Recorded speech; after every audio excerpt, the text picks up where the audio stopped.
आप देख रहे हैं प्रेरणा संवाद। मैं हूं पल्लवी। आज के प्रमुख समाचारों पर एक नजर। इलाहाबाद विश्वविद्यालय में होगी ज्योतिष और कर्मकांड की पढ़ाई। 2 डिप्लोमा सहित एक मास्टर डिग्री कोर्स की होगी शुरुआत। इलाहाबाद विश्वविद्यालय से आई है अच्छी खबर, जहां प्रयागराज को ज्योतिष और कर्मकांड की पढ़ाई की दृष्टि से समृद्ध बनाने की पहल शुरू हो चुकी है। इस पहल के अंतर्गत विश्वविद्यालय के संस्कृत विभाग में सेंटर फॉर बौद्धिक स्टडीज का केंद्र खोला जाएगा।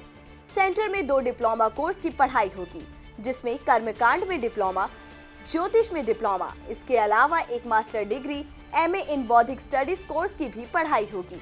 शैक्षिक सत्र 2023-24 से इस पाठ्यक्रम की शुरुआत होगी। इसके लिए विभाग के द्वारा प्रस्ताव पत्र तैयार कर लिया गया है।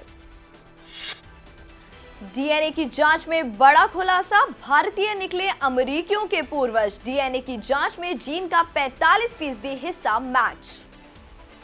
अब डीएनए जांच से पता चल गया है कि अमेरिका में सभ्यता की शुरुआत भारतीय वनवासियों से हुई थी। काशी हिंदू विश्वविद्यालय के जूलॉजी विभाग में आयोजित next generation genomics analysis workshop में चर्चा के दौरान डॉक्टर मनसा राघवन ने कहा कि अमेरिका की पहली बसाहट का श्रेय अंडमान की जनजाति जारवा और ओंगी को जाता है। उन्होंने कहा कि 27 यूरोपीय और अमेरिकन के साथ मिलकर 32 प्राचीन डीएनए सैंपल पर एक बड़ा रिसर्च किया गया, जिसमें कई चौंकाने वाले परिणाम मिले। रिसर्च के दौरान पता चला कि इनके डीएनए का 45% जिनोमा अंडमान के जारवा और ओंगे वनवासी समूह वालों से मैच कर रहा था। जब समय की गणना की गई तो पता चला कि 25,000 साल पहले ही अंडमानी लोग वाया ईस्ट एशिया अमेरिका गए थे।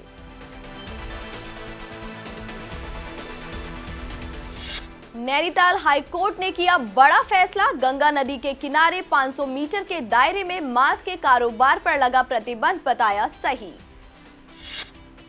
नैनीताल हाईकोर्ट उत्तराखंड ने गंगा किनारे मांस बिक्री के मामले में महत्वपूर्ण निर्णय सुनाया है। कोर्ट ने उत्तरकाशी में गंगा तट से 500 मीटर दायरे में मांस की दुकानें खोलने व मांस बेचने पर प्रतिबंध को सही ठहराया है। आपको बता दें कि जिला पंचायत के अपर मुख्य अधिकारी ने मीट दुकानदारों को नोटिस देकर दुकान शिफ्ट करने को कहा था। इस नोटिस के विरुद्ध दुकानदारों ने कोर्ट में याचिका दायर की थी। याचिका की सुनवाई करते हुए कोर्ट ने कहा कि जिला मजिस्ट्रेट उत्तरकाशी ने गंगा नदी के किनारे से 500 मीटर के भीतर मांस की दुकान चलाने के याचिकाकर्ता को अनापत्ति प्रमाण पत्र जारी नहीं करके कोई गलती नहीं की है। जामिया में पढ़ाई जा रही गैर मुसलमानों के नरसंहार की बात करने वाले लेखक की किताबें। 20 से ज्यादा शिक्षाविदों ने पीएम को लिखा पत्र। 20 से ज्यादा शिक्षाविदों ने प्रधानमंत्री नरेंद्र मोदी को एक पत्र लिखकर अलीगढ़ मुस्लिम विश्वविद्यालय, जामिया मिलिया इस्लामिया और हमदर्द विश्वविद्यालय सहित राज्य द्वारा वित्त पोषित इस्लामी यूनिवर्सिटी द्वारा अपनाए जा रहे जिहादी मानसिकता वाले पाठ्यक्रम पर रोक लगाने की मांग की है। पत्र में दावा किया गया है कि मौलाना मौदूदी की किताबों को एएमयू की ग्रेजुएशन, पोस्ट ग्रेजुएशन, एमफिल व पीएचडी की क्लासों में पढ़ाया जाता है, जिसमें दुनिया में गैर इस्लामियों की नरसंहार की बात की गई है। शिक्षाविदों ने पत्र में कहा कि हिंदू समाज, संस्कृति और सभ्यता पर लगातार हो रहे हमले ऐसे पाठ्यक्रम का प्रत्यक्ष परिणाम है।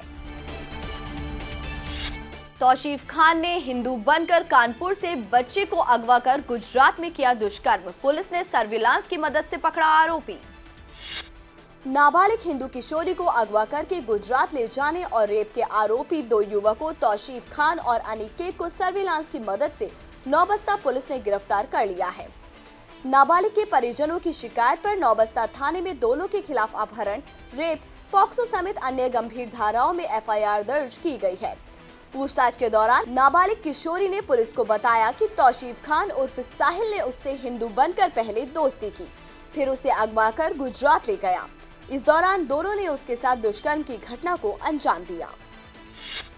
युवाओं को कुशल उद्यमी बनाने का प्रशिक्षण देगा आईआईटी। नए स्टार्टअप शुरू करने और पुरानी कंपनियों को बढ़ाने के सिखाएगा गुर।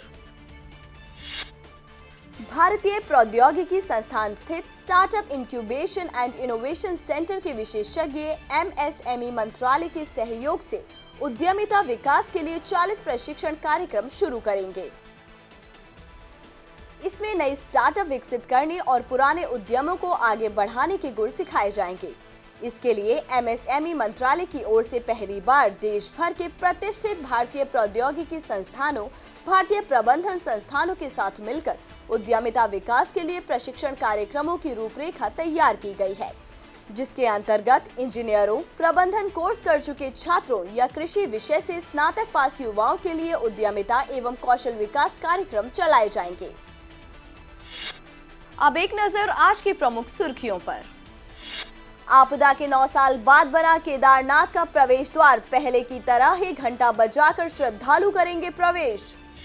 अयोध्या के दीपोत्सव में शामिल होगी गुजरात की रामलीला, 2 राज्यों के बीच सांस्कृतिक आदान प्रदान का होगा अनुबंध।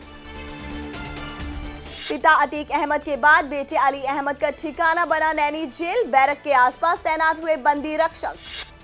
नोएडा में चोरी छिपे रह रहे 3 और चीनी नागरिक गिरफ्तार, अब तक पकड़े जा चुके हैं 30 चीनी नागरिक। 1 अगस्त से डाकघरों में होगी तिरंगे की बिक्री, हर घर तिरंगा अभियान को देखते हुए की जा रही है शुरुआत, मात्र 25 रुपए में मिलेगा झंडा। आज के समाचारों में इतना ही, फिर लेकर आएंगे कुछ नए समाचार, तब तक के लिए नमस्कार।